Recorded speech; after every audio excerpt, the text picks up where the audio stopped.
आमच्या भारत देशामधला देवमाणूस तुझ्या दारी आलेला आहे, त्याला तुझ्या चटणी विलीन करून घे. असा देवमाणूस परत होणे नाही मित्रांनो.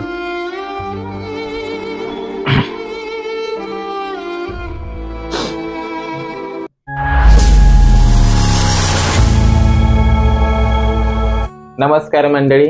आज सकाळी उठल्यानंतर सकाळ सकाळ माझ्या कानावरती एक बातमी पडली. ती म्हणजे अशी होते की आपले रतनजी टाटा सर यांचे 86व्या वर्षी दुःखद असे निधन झाले. भारताची आन बान शान असे आपले रतनजी टाटा सर यांचे वयाच्या 86व्या वर्षी दुःखद असे निधन झालेले आहे. तरी म्हणजे त्यांच्या जाण्याने नक्कीच भारत देशाला एक मोठी पोकळी निर्माण झालेली आहे, जी कधी आपल्या भारतामध्ये भरून निघणार नाही. कारण की रतनजी टाटा सर यांनी भारतासाठी जे केले ते दुसरे कोणतेही राजकारणी व्यक्ती सुद्धा नाही करू शकत किंवा कोणीच करू शकत नाही. आणि महाराष्ट्रामध्ये त्यांची जी जागा आहे ती मला तरी नाही वाटत ते दुसरं कोणी भरून काढू शकत आहे. कारण की त्यांच्यासारखी व्यक्ती परत भारत देशाला भेटणं ही खूप अवघड गोष्ट आहे. तर मित्रांनो, एखाद्या क्षेत्रामध्ये आपण जर काम करत असेल आणि त्या क्षेत्रामध्ये आपण जर एखाद्या उंच शिखरावरती पोहोचलो, तरी पण जमिनीवरती पाय रोवून राहण्याचं मूर्तिमंत उदाहरण म्हणजे आपले रतनजी टाटा सर. यांच्याकडून खूप काही शिकण्यासारखं आहे मित्रांनो. ते एवढ्या म्हणजे उच्च लेवलला होते, तरी पण त्यांनी कधीही आपली काय बोलतात जगण्याची शैली कधी पण चेंज केली नाही मित्रांनो. कारण की रतनजी टाटा सर यांचं जे जीवन होतं, थोडंसं जीवन ते एका अनाथ आश्रमामध्ये गेलेलं आहे मित्रांनो.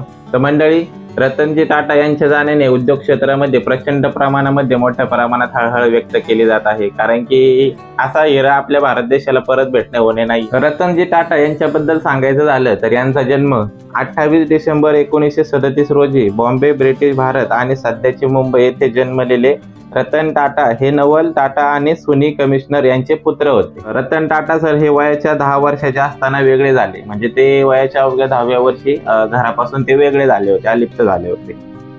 त्यानंतर त्यांना त्यांच्या आजी नवाजबाई टाटा यांनी पेटीट पासरे या अनाथ आश्रमातून त्यांनी औपचारिकपणे दत्तक घेतले. तर रतनजी टाटा यांच्याबद्दल सांगायचं झालं तर मी स्वतः त्या टाटा मोटर्स या कंपनीमध्ये काम केलेलं आहे. आणि त्या ठिकाणी काम करत असताना मला कधी असं जाणवलं नाही की या ठिकाणी खूप कामाचा प्रेशर आहे, खूप लोड आहे. कारण की रतनजी टाटा सरांनी कंपनीचं जे काय म्हणतात नियोजनबद्ध काम पद्धती त्या ठिकाणी अंमलात आणली होती. कारण की ज्या ठिकाणी 2 वर्करचं काम आहे त्या ठिकाणी 3 वर्कर त्या ठिकाणी काम करतात. कारण की त्या ठिकाणी रतनजी टाटा सर यांना सगळ्या गोष्टी माहिती आहे. 3 वर्कर यासाठी त्यांनी दिले होते का तर 2 वर्कर कंटिन्युअसली 8 तास काम करणं हे त्यांच्या म्हणजे रतनजी टाटा सर यांना कुठेतरी खटकलं होतं की 8 तास काम करून करून कुठेतरी कर्मचाऱ्याचे हाल होतात. त्यामुळे त्यांनी एक रिन्युअल सिस्टम आणली होती कंपनीमध्ये, जेणेकरून कोणी व्यक्ती त्या ठिकाणी थकला तर मग रिन्युअल पद्धत त्या ठिकाणी त्यांनी चालू केलेली आहे. आता मी ज्या ठिकाणी कंपनीमध्ये काम करत होतो टाटा मोटर्समध्ये, त्या ठिकाणी सुद्धा आम्हाला 3 व्यक्ती होते. आणि त्या ठिकाणी काम पण असं असायचं की 8 तासामधले तुम्ही 6 तास काम करा आणि 2 तास आराम करा, अशी पद्धत त्यांनी त्यावेळेस अंमलात आणली होती. तर असं रतनजी टाटा सरांचं काम आहे मित्रांनो. 3-4 वर्षापूर्वी टाटा मोटर्स या कंपनीमध्ये काम करत होतो. त्यावेळी रतनजी टाटा सर यांचा वाढदिवस होता. आता एक अलीकडचे 4-5 वर्षापूर्वीची गोष्ट आहे. त्यावेळेस ते कंपनीमध्ये आले होते टाटा मोटर्स या ठिकाणी. तर त्या ठिकाणी आल्यानंतर त्यांचा जो मुख्य स्टाफ आहे, त्यानंतर काही परमनंट कर्मचारी, त्याच्यानंतर आपले युनियनचे म्हणजे थोडक्यात युनियनचे कर्मचारी आणि आपले कामगार संघ, म्हणजे आता आम्ही टेम्पररी कॉन्ट्रॅक्ट बेसवरती आम्ही कामाला होतो. कॉन्ट्रॅक्ट बेसवरचे मुख्य काही काय म्हणतात मुलं, कॉन्ट्रॅक्ट बेसवरचे काही मुख्य मुलं असे सगळे मिळून रतनजी टाटा सर यांचा वाढदिवस त्या ठिकाणी कंपनीमध्ये साजरा करण्यात आला होता.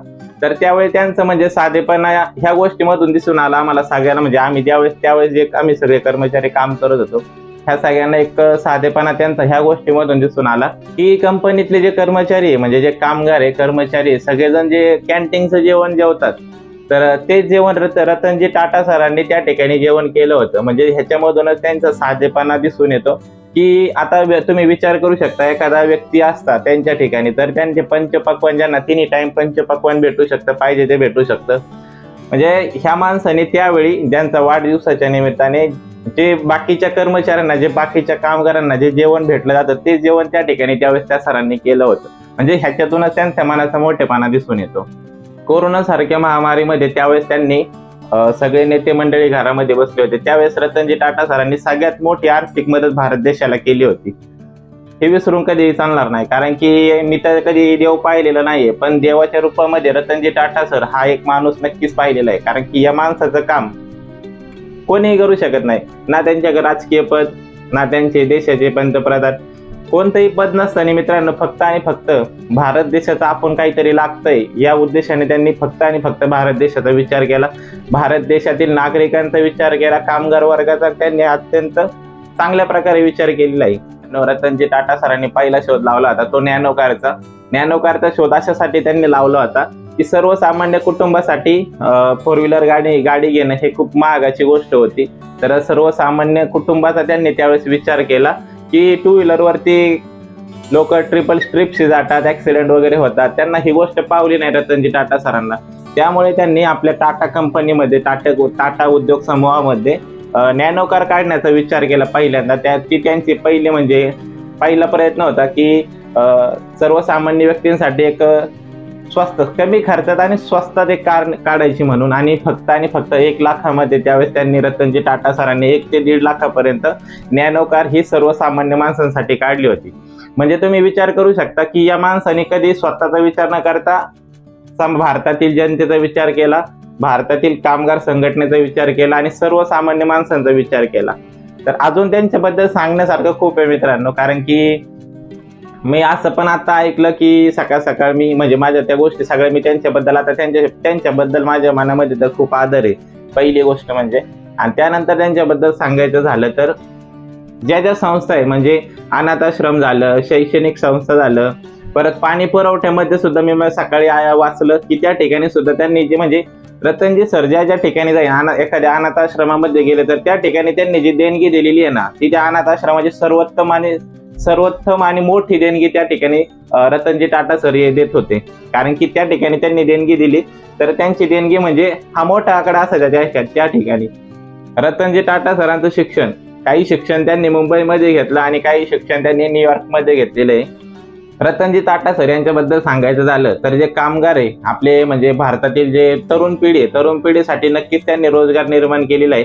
कारण की कॉन्ट्रॅक्ट बेसवरती जरी आपण काम करत असलो तरी पण त्यांचं पेमेंट मला वाटतं 14,000. आम्ही ज्यावेळेस काम करत होतो त्यावेळेस ते पेमेंट 14,000 रुपये होते. प्लस PF कटिंग होत होतं त्याच्यामध्ये काहीतरी 1,800 का 2,000 रुपये असा PF कट होत होता.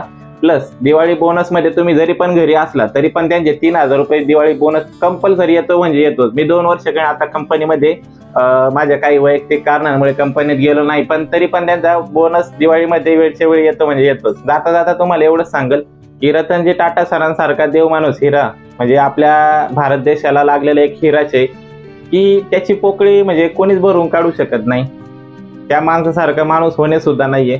माझ्या अंदाजे की ज्यावेळेस पहिला व्यक्ती गेला होता आपल्या म्हणजे महाराष्ट्रामधला बाळासाहेब ठाकरे त्यावेळेस त्यांच्या जाण्याने देशाला जेवढी हळहळ व्यक्ती झाली होती त्याच पद्धतीने कुठेतरी आता रतनजी टाटा सर गेल्यानंतर फक्त महाराष्ट्राला नव्हे तर पूर्ण भारत देशामध्ये त्यांच्या जाण्याने हळहळ व्यक्त केली जाते की असा माणूस परत आपल्या भारत देशाला होणे नाहीये.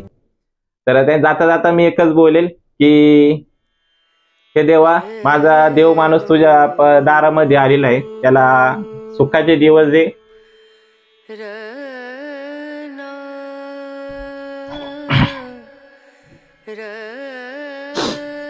हे देवा आमच्या भारत देशामधला देव माणूस तुझ्या दारी आलेला आहे, त्याला तुझ्या चरणी विलीन करून घे.